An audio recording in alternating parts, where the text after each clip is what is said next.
माँ बेटे की एक ऐसी कहानी जिसे सुनकर आप अपने आंसू नहीं रोक पाएंगे। मैं एक घर के करीब से गुजर रहा था कि अचानक से मुझे उस घर के अंदर से एक बच्चे की रोने की आवाज़ आई। उस बच्चे की आवाज़ में इतना दर्द था कि अंदर जाकर वो बच्चा क्यों रो रहा है यह मालूम करने से मैं खुद को रोक न सका। अंदर जाकर मैंने देखा कि एक माँ अपने 10 साल के बेटे को आहिस्ता से मारती है और बच्चे के साथ खुद भी रोने लगती है।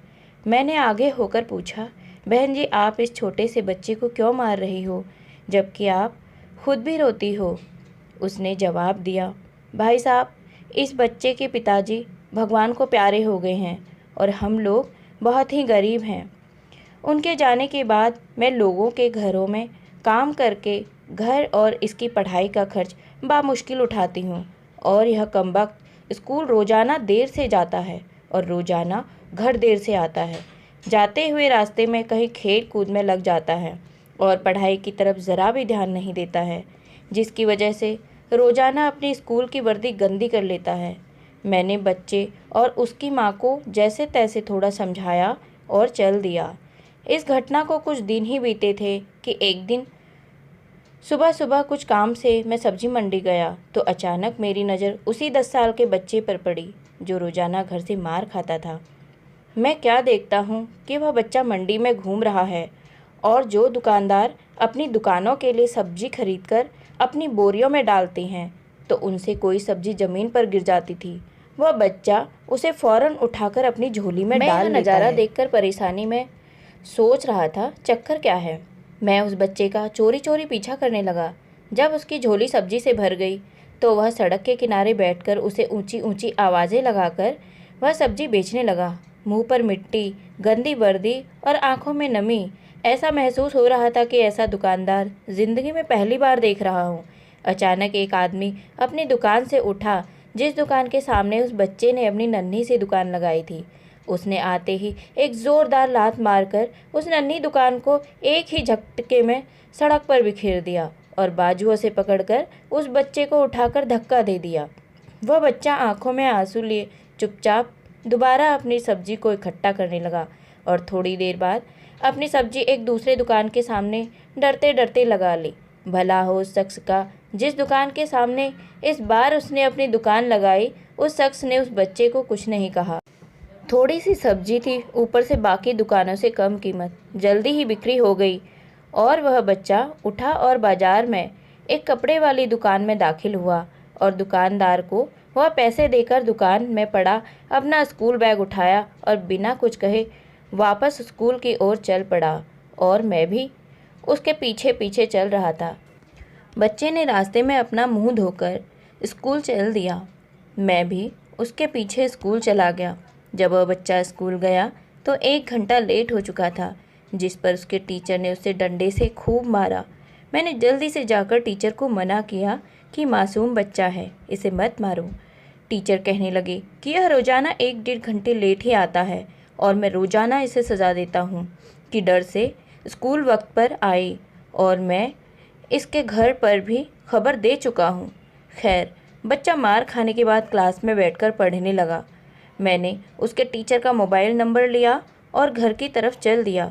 घर पहुंचकर एहसास हुआ कि जिस काम के लिए मंडी गया था वह तो भूल ही गया। मासूम बच्चे ने घर आकर माँ से एक बार फिर मार खाई। सारी रात मेरा सर चकराता रहा। सुबह उठकर फ़ौरन बच्चे के टीचर को कॉल की कि हर हालत में मंडी पहुँचे और वो मान गए। सूरज निकला और बच्चे का स्कूल जाने का वक्त हुआ और बच्चा घर से सीधा मंडी अपनी नन्ही दुकान का इंतज़ाम करने निकला। मैंने उसके घर जाकर उसकी माँ को कहा कि बहन जी आप मेरे साथ चलो, मैं आपको बताता हूँ आपका बेटा स्कूल क्यों देर से जाता है। वह फ़ौरन मेरे साथ मुंह में यह कहते हुए चल पड़ी कि आज इस लड़के की मेरे हाथों खैर नहीं, छोड़ूंगी नहीं उसे आज। मंडी में लड़के का टीचर भी आ चुका था। हम तीनों ने मंडी के 3 जगहों पर पोजीशन संभाल ली और उस लड़के को छुप कर देखने लगे। आज भी उसे काफ़ी लोगों ने डांट फटकार धक्के खाने पड़े और आखिरकार वह लड़का सब्जी बेचकर कपड़े वाली दुकान पर चला। अचानक मेरी नज़र उसकी माँ पर पड़ी तो क्या देखता हूँ कि वह बहुत ही दर्द भरी सिसकियाँ लेकर लगातार रो रही थी और मैंने फ़ौरन उस टीचर की तरफ देखा तो बहुत शिद्दत से उसके आंसू बह रहे थे। दोनों के रोने से मुझे ऐसा लग रहा था जैसे उन्होंने किसी मासूम पर बहुत जुल्म किया हो और आज उनको अपनी गलती का एहसास हो रहा हो। उसकी माँ रोते रोते घर चली गई और टीचर भी सिसकियाँ लेते हुए स्कूल चला गया। बच्चे ने दुकानदार को पैसे दिए और आज उसको दुकानदार ने एक लेडी सूट देते हुए कहा कि बेटा, आज सूट के सारे पैसे पूरे हो गए हैं, अपना सूट ले लो। बच्चे ने उस सूट को पकड़कर स्कूल बैग में रखा और स्कूल चला गया। आज भी वह 1 घंटा देर से था। वह सीधा टीचर के पास गया और बैग डेस्क पर रखकर मार खाने के लिए अपनी पोजीशन संभाल ली और हाथ आगे बढ़ा दिए कि टीचर डंडे से उसे मार ले। टीचर कुर्सी से उठा और फौरन बच्चे को गले लगाकर इस कदर जोर से रोया कि मैं भी देखकर अपने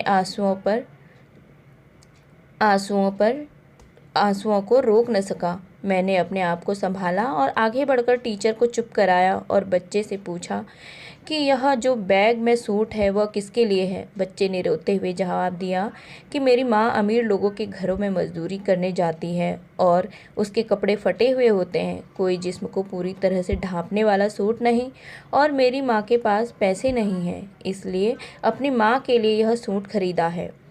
तो यह सूट अब घर ले जाकर माँ को आज दोगे? मैंने बच्चे से सवाल पूछा। जवाब ने मेरे और उस बच्चे के टीचर के पैरों के नीचे की ज़मीन ही निकाल दी। बच्चे ने जवाब दिया, नहीं अंकल, छुट्टी के बाद मैं इसे दर्जी को सिलाई के लिए दे दूंगा। रोज़ाना स्कूल से जाने के बाद काम करके थोड़े थोड़े पैसे सिलाई के लिए दर्जी के पास जमा किए हैं। टीचर और मैं सोचकर रोते जा रहे थे कि आखिर कब तक हमारे समाज में गरीबों और विधवाओं के साथ ऐसा होता रहेगा। उनके बच्चे त्योहार की खुशियों में शामिल होने के लिए जलते रहेंगे। आखिर कब तक? दोस्तों, अगर आंखें भर आई हो तो छलक जाने देना, संकोच मत करना। ये कहानी आपको कैसे लगी कमेंट करके बताइएगा। धन्यवाद दोस्तों।